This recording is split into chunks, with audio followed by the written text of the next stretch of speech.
Welcome back muli mga kaibigan sa bagong muling mga balita na ating mapapakinggan at mapapanood dito sa channel ng Bayan, ang Bayang Pinas. Dito, ating matutunghayan ang mga bagay na nangyayari sa ating bansa, partikular na umano sa loob na mismo ng gobyerno at lalong-lalo na dito sa kasalukuyang administrasyon. Ngunit bago ang lahat, kung bago ka pa lamang sa ating channel ay siguraduhin mong ikaw ay mag-subscribe, pindutin ang notification bell at syempre piliin na rin ang all upang lagi kang maging updated sa mga balitang bago, totoo at walang bias. Syempre mga kaibigan at kung mga ating mga solid viewers naman dyan ay maraming salamat naman po sa inyong walang sawang pagsuporta.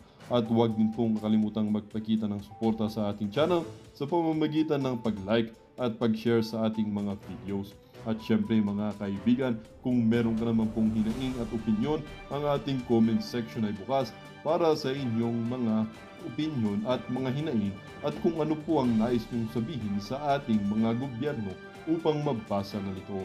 Heto na nga mga kaibigan, atin nang panoorin at pakinggan ang balitang ito.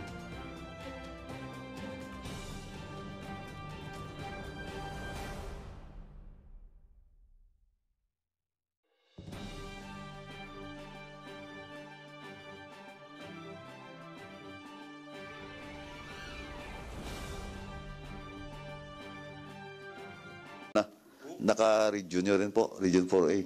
Thank you for coming, boss. Though you're late again. Please, please proceed, Congressman Dante, please. Thank you, Mr. Chair. Even if that I am fully aware that I am no longer a member of this committee, I feel I have to contribute something for the benefit of everybody. I saw the title of this resolution, Mr. Chair. It is an inquiry in aid of legislation. And I think this committee is perfectly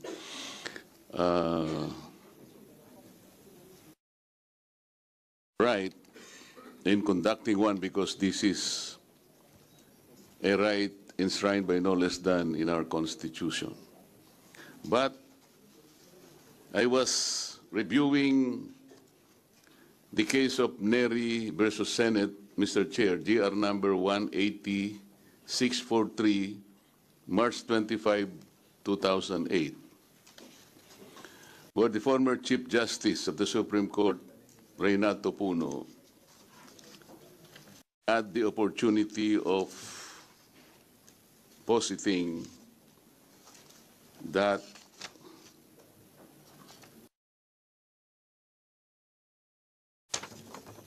there are two requirements for the valid exercise of the legislative power of inquiry. First, the existence of a legislative purpose. I think this is very important, Mr. Chair, because while this is a position taken by the former Chief Justice, and I believe there is no contrary opinion presented by any other legal luminary. So I believe that this still stands. May I first inquire whether there is the existence of a legislative purpose in conducting today's hearing purposely to process the existing resolution as presented today by the committee. Anybody from the members who want to answer the query? Congressman, Vice Chair, Luis Ro. With all due respect to the Honorable Marcoleta, but it is the humble submission of this representation that the issue being raised is a matter which falls under the jurisdiction and concern of the Committee on Rules, which apparently referred this inquiry in aid of legislation to this humble committee.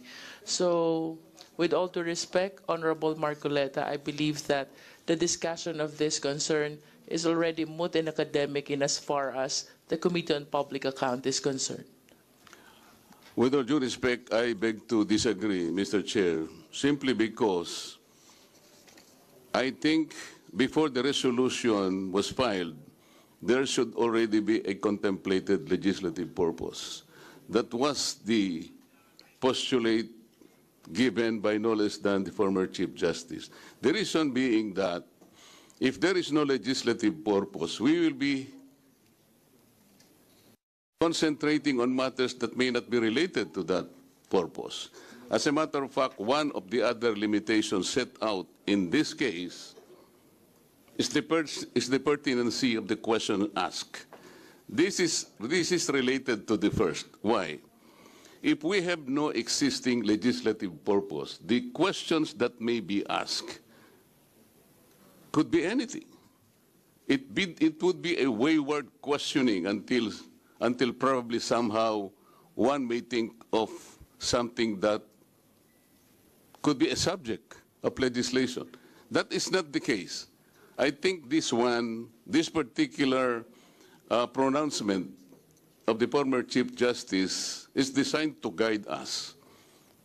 I think that should be the golden standard. There should be a legislative purpose, because if we do not have, we would not be able to at least formulate the kind of questions that we would like to ask. Like what? Maybe we will, as a matter of fact, again, with all due respect, the exercise of the inquiry of legislative purpose is rooted in Article 6, Section 21 of the Philippine Constitution. But there is another one. There is another function which is related to that. This is the oversight function, which is in Section 22 of the same article. Iba po yung oversight, iba po yung inquiry in aid of legislation. I think that is the distinction here. We should be guided by that. So kung wala pong contemplated legislative purpose, baka kung saan-saan po tayo. Ang gusto po natin, diretso. We should be focused, Mr. Chair. This is the kind of hearing that we would like to do in the first place. Thank you. Wala pong problema, Mr. Chair, dun sa ni-repair ito. That is the process. Walang debate doon. But I believe it presupposes already a legislative po, parang may nakabalangkas na. Halimbawa po ako, if you will read the Neri, yung pong treatise ni Mr. Chief Justice, sinabi pa niya yung mga landmark cases na napakarami po, including Arnold versus Nazareno. Kasi po, ang sabi niya, kailangan pong meron tayong contemplated legislative purpose. Ang mangyayari po noon, halimbawa sabi niya, meron kang duda, baka sakaling a provision of that legislative purpose might impact on certain sectors which are not yet clear to you. So, ang sabi niya, you should ask people by way of an inquiry. Kaya po tatawagin natin ang mga taong ito, katulad ng ginagawa natin ngayon, to help us complete and satisfy all the provisions of a contemplative legislative purpose. So kung wala po yun, Mr. Chair, baka po umaba lang, sayang po yung panahon. Ang pagtatanong, iba-ibang ganun, like po nang nangyari sa maraming pagkakataon, Mr. Chair. Pabalik-balik hanggang sa... Yun lamang po ang aking worry, Mr. Chair. Wala pong ibang intention kung di makatulong tayo, focus, at para madali po natin, kung may gagawin tayong legislative mga panukalang batas, kailangan nandito na po, wag natin pong ilagay yung kalesa na nauuna po sa kabayo, Mr. Chair. Salamat po. Thank you for that manifestation, Congressman Marcoleta. And you want to, please, Vice Chair.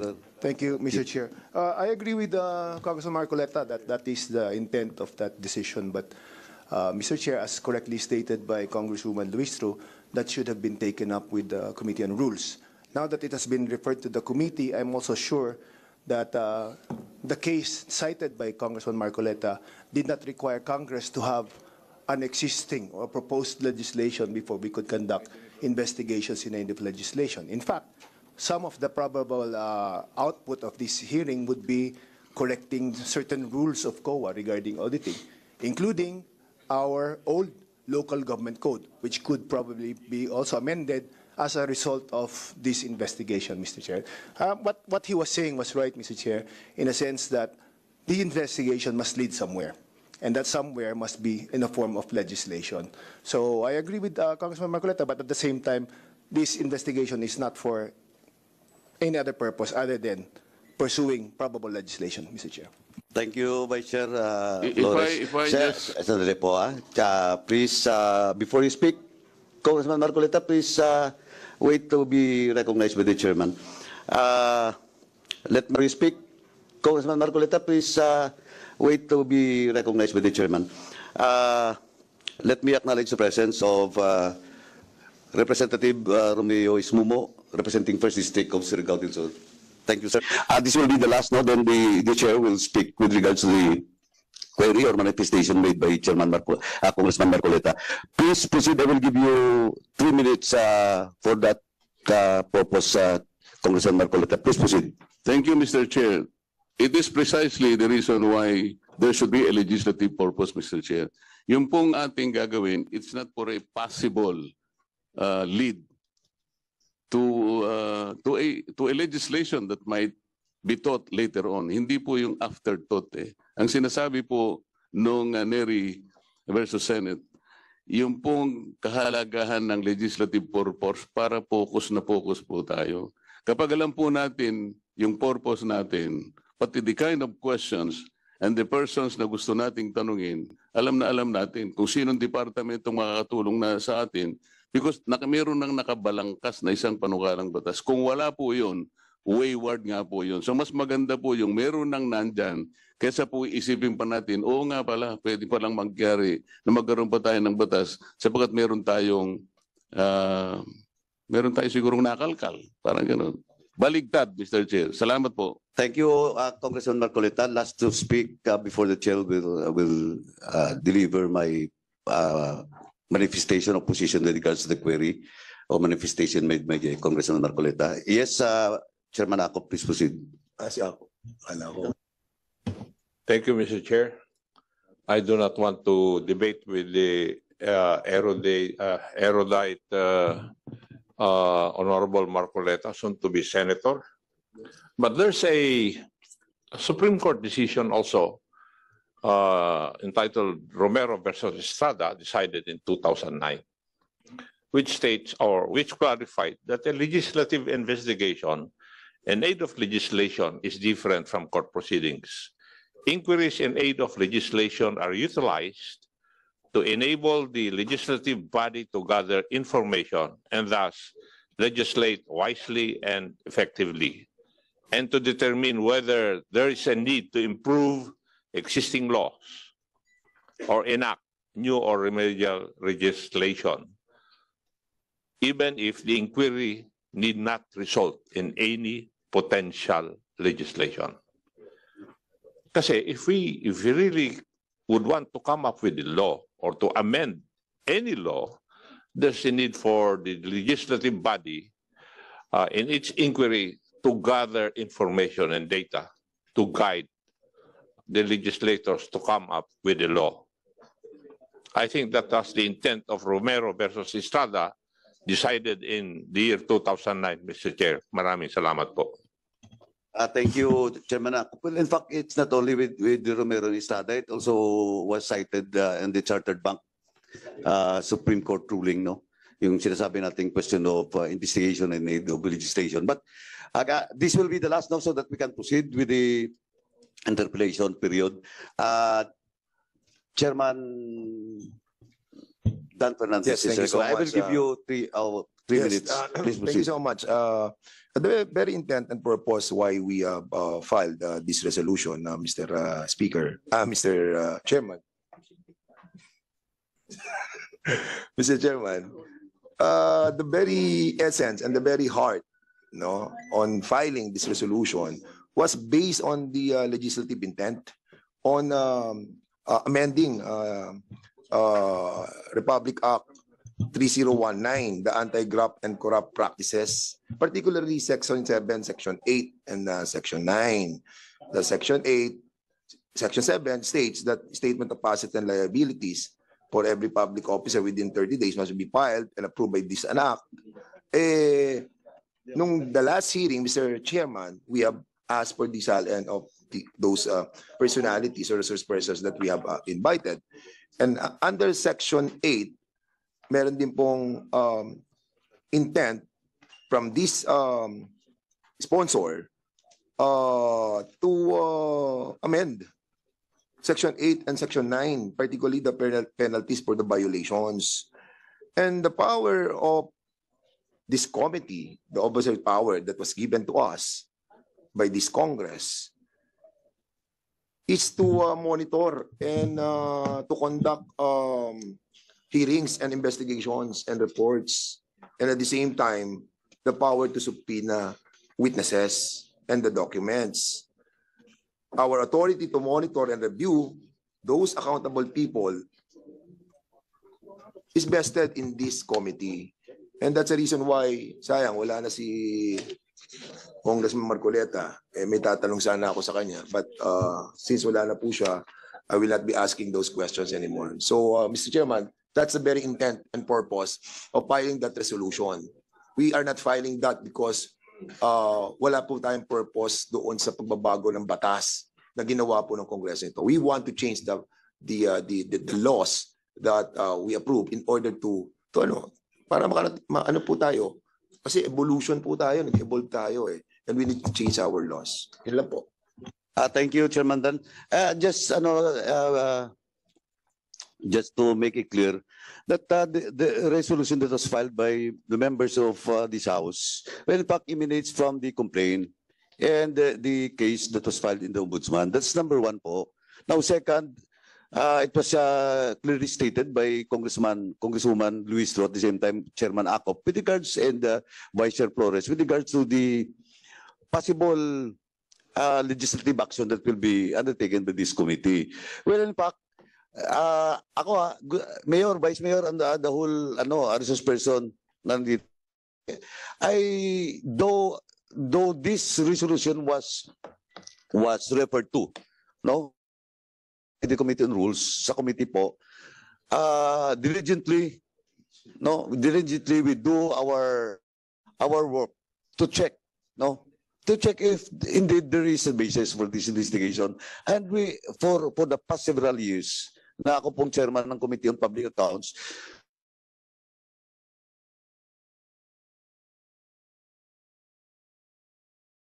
muna. That is why, before that, may COA report or ombudsman case that will be filed. At the same time, may complainant po under oath.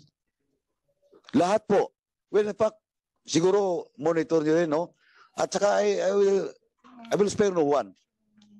May pending po, may pang second hearing, third hearing na ako sa province ko mismo. Because I don't want to be accused that ako, we're conducting in this committee investigation in other regions and provinces sa mga LGU, while in my region or in my province, mayroon din po mga problema, di ba? So, I just want to clear it out na dito po, we will start investigation or take cognizance unless otherwise we have basis for the investigation. And legally, technically, it is referred to by the Committee on Rules, doon po sa plenary and approved by the plenary. Yun po, yun yung process dito. Now, kaya po, of course, the question that was raised by Congressman Marcoleta was also the issue that he raised on separate committee and hearings, no? Pero at the end of the day, yun ang lagi nating sinasabi, kung walang basis, o titigil tayo. But of course, in the first hearing, Mayor, you were not present, Vice, you were not present, and the rest of the council. Mamaya po, we will discuss about it, no? Yung COA findings. No, may mga problema po. That's why, hinabol po natin na we'll have another second hearing today because we do believe that there is a basis for this investigation. And possible legislative actions, no? Dito po lumalabas question of the property, no? Yung mga properties ng municipality, not only And I do believe that it happens not only in Mataas na Kahoy. It is so happening siguro sa iba pang mga municipalities. Second is yung COA Resolution 2014, no? Na hindi na kayo pwede mag-create ng food audit, blah, blah, blah, etc. But pinalabas nito. That's why it needs a deeper study, no? Yung reason nyo. Well, in fact, it was discussed last hearing pa. But again, once again, we'll discuss it, no? Kasi tingin ko kailangan nating pagkaisahan dito and we will recommend with regards to this reso in the creation of a fraud audit team in this, especially during the election ban o election period.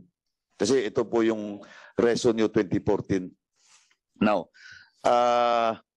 anyway, it had been said by the members of this committee and unfortunately, lumabas na po si Congressman Marcoleta kasi hindi daw siya member dito sa committee, but he was a former senior member of this committee, but it was decided by the plenary that he will not be a member. But of course, he can stay and speak and ask query. But of course, he has no right to move a certain motion or to vote. Yun lang pong wala sa kanya. Pwede siya magsalita, but umalis na po siya. Now, with regards to that, anyway, at least siguro malinaw lang na gusto namin linawin na there is a basis for this investigation, this committee. And sabi ko nga, we will not proceed. We do diligently study if there is a basis for the investigation. Thank you po. Now, let me proceed with the first member to ask query, unless the author of this House Reso has something to say. Chairman Dan? None. So, who wants to ask question first? Chairman Akop, are you willing to volunteer? I'm not volunteering, Mr. Chair. I just want to ask say, as is the protocol, I would like to ask whether certain deliverables in the last hearing were already complied with. Please proceed, Chairman Akop. Thank you. In the last hearing,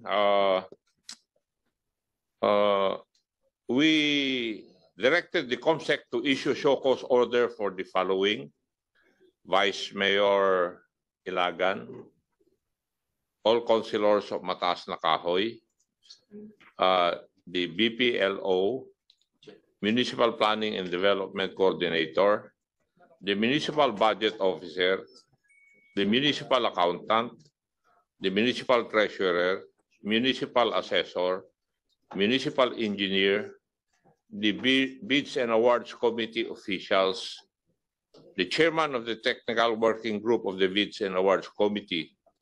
May I know, Mr. Chair, from the COMSEC, if they are here present this morning in this morning's hearing? Yes, Mr. Chair. They are here except for the municipal assessor, Ms. Feliciana Gonzalez, because she's already retired from service. So there was no proper receipt of the show cause order. And also,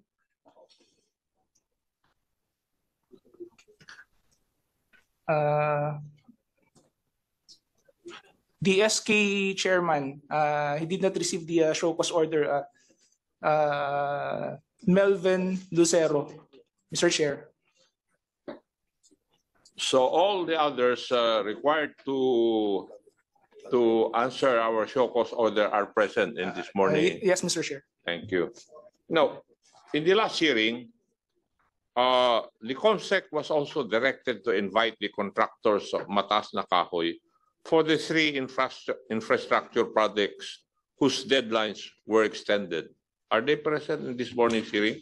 Mr. Chair, unfortunately, we have not yet identified the contractors, and so we have not yet sent any invitation to the contractors, Mr. Chair. Thank you. The Department of the Interior and Local Government was directed to obtain the SALN, or Statement of Assets, Liabilities, and Net Worth, from the implicated officials for transparency and accountability purposes. Was this complied with already, Mr. Chair? Yes, Mr. Chair, the DILG submitted the joint silence of the mayor and vice mayor of the subject municipality. Thank you. There was a debate on whether the COA can conduct a special fraud audit regarding the allegations from Mr. Antonio Alabata and the People's Coalition Against Crime and Corruption. According to COA, pursuant to their circular, they're not supposed to conduct or form special fraud audit teams and conduct special fraud audits. Now, in spite of that, the committee directed the COA to conduct a special fraud audit. May I know what is the current stand of COA, Mr. Chair?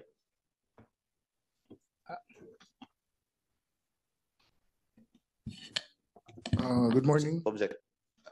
Please go up, please. Good morning, Honorable Chairperson and honorable members of the committee. I am Attorney Patrick Teves from the Fraud Audit Office. Your Honor, I would like to make a correction first because the COA resolution pertains only to the temporary suspension of the creation of fraud audit teams. If provided that one of the respondents or the persons involved are candidates for our upcoming national and local elections. And the period is only during the election period or from October 1, 2024 up to May 12, 2025. And there are two exceptions under the resolution of COA 2024-04-14. First is the preliminary assessment and evaluation of the requests or complaints for fraud audit are still being conducted. There is no suspension as to the assessment of requests. And second, if pending fraud audits are also not suspended, if a person involved has later on filed his COC. So the resolution, Your Honor, Mr. Chair, only pertains to the temporary suspension of creation of a fraud audit team during the rationale being that, Your Honor, we have to uphold the political neutrality of the Commission as well as to insulate our fraud audit team, our special audit team members from harassment and political repercussions during the election period, Your Honor. However, on May 13, there is already no temporary suspension of the creation of fraud audit teams, Your Honor. So what is the current stand of COA about the directive of this committee for you to conduct a special fraud audit? Mr. Chair, Your Honor, regarding the subject matter, Your Honor, I believe from the audit team leader will have to answer as to the current status of the complaint, Your Honor. Were you present in the last hearing? No, Your Honor. And that's why you did not hear or you were not able to listen to the debate between the COA representatives and the members of this committee na pinipilit ng mga COA representatives na hindi po pwede because of your circular. Ang sinasabi naman ng members ng committee nito, it is our sworn duty to conduct this investigation and the conduct of a fraud audit is essential to the conduct of this investigation. Di po ba? And in spite of that, the chairman directed COA to conduct a special audit. That is why I'm asking what is now this current status of that order. Your Honor, as to the ATL will have to, before the ATL will answer, Your Honor, I do believe that the complaint will have to be assessed and evaluated preliminarily for the conduct of fraud audit, Your Honor. So there is no suspension as to the assessment, Your Honor. So, since there is no suspension only the from COA, ano na po ang ginagawa ninyo as a compliance to the directive of this committee? Yun po ang tinatanong ko. Your Honor, may I seek the assistance of our ATL, Your Honor. Was he present in the last hearing?